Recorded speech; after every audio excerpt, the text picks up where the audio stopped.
রাষ্ট্রপতি মোহাম্মদ জিল্লুর রহমান দেশের মহান মুক্তিযুদ্ধের প্রকৃত ইতিহাস ও নিজেদের ঐতিহ্য নতুন প্রজন্মকে জানানোর জন্য আন্তরিকতার সাথে দায়িত্ব পালন করতে অভিভাবক ও শিক্ষকদের প্রতি আহ্বান জানিয়েছেন। তিনি আজ Dhaka University of Liberal Arts Bangladesh ইউল্যাবের প্রথম সমাবর্তন অনুষ্ঠানে এই আহ্বান জানান। আরো জানাচ্ছেন ফারুক আহমেদ।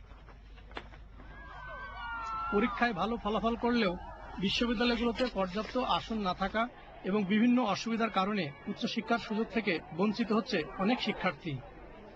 দেশে পাবলিক বিশ্ববিদ্যালয়ের পাশাপাশি অর্ধশতাধিক বেসরকারি বিশ্ববিদ্যালয় থাকলেও অনেক বেসরকারি বিশ্ববিদ্যালয়ে তেমন কোনো সুযোগ সুবিধা নেই। ইউনিভার্সিটি অব লিবারেল আর্টস বাংলাদেশের সমাবর্তনে রাষ্ট্রপতি বেসরকারি বিশ্ববিদ্যালয়গুলোর বিভিন্ন সমস্যা তুলে ধরেন এবং সেগুলোর সমাধানে সংশ্লিষ্টদের প্রতি আহ্বান জানান। আমি বিশ্ববিদ্যালয়ের পর্যাপ্ত ভৌত অবকাঠামো সুযোগ সুবিধার অভাব আছে, ভালো গ্রন্থাগার অথবা যোগ্য শিক্ষক নেই। শিক্ষার মান কাঙ্ক্ষিত স্তরে পৌঁছানোর জন্য আরো আন্তরিক চেষ্টার প্রয়োজন রয়েছে বলে আমি মনে করি।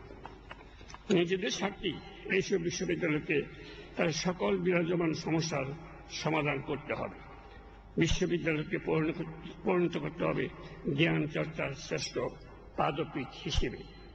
রাষ্ট্রপতি বলেন, জাতির জনক বঙ্গবন্ধু শেখ মুজিবুর রহমানের স্বপ্ন ছিল ক্ষুধা ও দারিদ্র্যমুক্ত সমৃদ্ধ বাংলাদেশ গড়া। তিনি বলেন, সেই স্বপ্ন পুরোপুরি বাস্তবায়িত না হলেও খাদ্য উৎপাদন, নারী শিক্ষা, নারীর ক্ষমতায়ন, গ্রামীণ অবকাঠামো উন্নয়ন সহ গণতান্ত্রিক অগ্রযাত্রায় দেশ অনেক দূর অগ্রসর হয়েছে। রাষ্ট্রপতির লক্ষ প্রাণের বিনিময়ে অর্জিত বাংলাদেশকে এক নতুন শিখরে নিয়ে যেতে নতুন গ্রাজুয়েটদের প্রতি আহ্বান জানান। আজ সমাজে আদর্শ মানুষের বড়ই অভাব। তোমরাই হতে পারো সে আদর্শ এবং অনুকরণীয় মানুষ।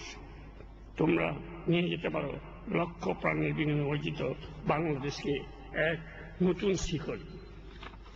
বিশ্ববিদ্যালয় মঞ্জুরি কমিশনের চেয়ারম্যান প্রফেসর নজরুল ইসলাম, জাতিসংঘের আন্ডার সেক্রেটারি আমিরা হক, ইউল্যাবের পরিচালনা পর্ষদের সভাপতি কাজী শাহেদ আহমেদ এবং উপাচার্য প্রফেসর ডক্টর রফিকুল ইসলাম বক্তৃতা করেন। ভালো ফলাফল করায় রাষ্ট্রপতি 2 জন শিক্ষার্থীকে স্বর্ণপদক প্রদান করেন।